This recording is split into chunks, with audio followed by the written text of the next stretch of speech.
19ഉം 23ഉം വയസ്സുള്ള രണ്ട് ചെറുപ്പക്കാരുടെ മരണം കേരളത്തെ ഞെട്ടിച്ച രാഷ്ട്രീയ കൊലപാതകമാണ്. അതൊക്കെ നാട്ടുകാർക്ക് അറിയാവുന്ന കാര്യമല്ല. ഇതാണ് ഇവിടുത്തെ വ്യവസ്ഥിതി. We are living in a very cruel society. CPM-ന്റെ പ്രാദേശിക നേതാക്കളടക്കം എല്ലാവരും പ്രതിപട്ടികയിൽ വന്നു. അതങ്ങനെ വരൂ, അതങ്ങനെ സംഭവിക്കൂ. ഈ ലോകത്തിന്റെ ഒരു പോക്കേ. ആ വിധി എങ്ങനെയാണ് CPM കാണുന്നത്? രാഷ്ട്രീയമായ വലിയ പ്രതിരോധമുണ്ട് എന്ന് CPM സമ്മതിക്കുന്നുണ്ടോ? മുതലാളി, ലോകത്തിന്ന് വരെ ആരും കാണിച്ചിട്ടില്ലാത്ത ഒരു തറവേല ഞാനിപ്പോ ഇവിടെ കാണിക്കാൻ പോവാണ്. കൂടെ നിന്നോണം. നീ വേഗം കാണിക്കേ. CPM-ന്റെ കാസർഗോഡ് ജില്ലാ സെക്രട്ടറി ഇന്ന് മാധ്യമങ്ങളെ കണ്ട് വളരെ വിശദമായി ഇതുമായി ബന്ധപ്പെട്ട കാര്യങ്ങളൊക്കെ സൂചിപ്പിച്ചു. എന്നൊക്കെ പറയണ്. എന്താ വിശ്വാസാവണില്ലേ?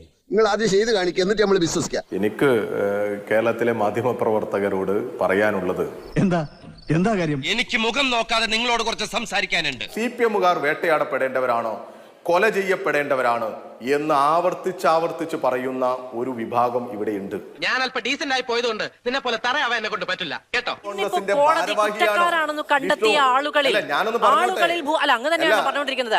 ആളുകളിൽ ഭൂരിഭാഗവും CPM-മായി ബന്ധമുള്ളവരാണ്. ഞാൻ എണ്ണിയെടുത്ത് പറയാൻ വേണമെങ്കിൽ വേണ്ട കണ്ടെത്തണ്ട. എങ്ങനെയാണ് നിങ്ങൾക്ക് ഇപ്പോഴും പാർട്ടിക്ക് ഇതിൽ ഒരു പങ്കുമില്ല, ബന്ധമില്ലെന്ന് പറയുന്നത്? കാര്യങ്ങളൊക്കെ കൈവിട്ട് പോയല്ലോ. നിന്റെ കയ്യിലിരിപ്പതായിരുന്നല്ലോ. ഞാൻ ചോദിച്ചു, എന്തിനാണ് കുഞ്ഞിരാമൻ അവിടുന്ന് പ്രതികളെ ഇറക്കിക്കൊണ്ടുപോകാൻ ശ്രമിച്ചതെന്ന്. അവിടെ വന്നപ്പോൾ സംസാരിച്ചു, അവരടുത്ത് നിന്നു എന്നുള്ളത് ഒരു പ്രശ്നമാണോ എന്നാണ് അങ്ങ് ചോദിക്കുന്നത്. ഒരു കയ്യബദ്ധം നാറ്റിക്കരുത്. ഇനി തോന്നിയാസം പറഞ്ഞു നടന്നാലുണ്ടല്ലോ. ധീരജിന്റെ കൊലപാതകത്തെ കുറിച്ച് നിങ്ങൾ ഈ പറയുന്നത് പോലെ എത്ര ദിവസം ചർച്ച ചെയ്തു? ഇല്ല, ഏറെ ദിവസങ്ങൾ ചർച്ച ഉരുളക്കുപ്പേരി കോളേജിൽ നിന്ന് ഡിഗ്രി എടുത്ത് വന്നിരിക്കുകയാണ് ഒരു തർക്കക്കാരൻ. എന്തായാലും നിന്നെ ഇനി ഇവിടെ വെച്ച് ഉറപ്പിക്കുന്ന പ്രശ്നമേ ഇല്ല. ഇതൊരു തന്ത്രമാണ്.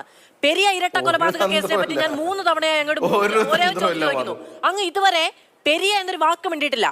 അത് അങ്ങേക്ക് അതിൽ പറയാനില്ലാത്തത് കൊണ്ടാണ് എന്ന് ആളുകൾ ധരിച്ചു പോകും. എന്താ ഞാൻ പറയേണ്ടത്? ഞാൻ ഇത്ര നേരം പൊട്ടന്റെ മുമ്പിൽ ശങ്കൂന്നിരുന്ന ഞാൻ പറഞ്ഞോട്ടെ. അല്ല, നിങ്ങളും കോൺഗ്രസും വലിയ വ്യത്യാസമുണ്ടോ? അല്ല, എവിടെ ഇതൊരു നടക്ക് പോണ ലക്ഷണില്ല. ഞാൻ ഇവന്റെ 2 വാങ്ങിച്ചിട്ടേ പോവുള്ളൂ.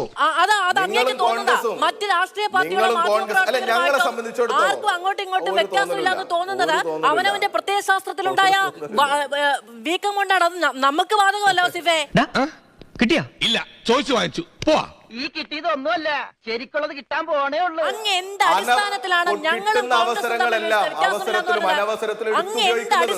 പറഞ്ഞത് എന്റെ ഇന്റഗ്രിറ്റിയെ ചോദ്യം ചെയ്യാൻ?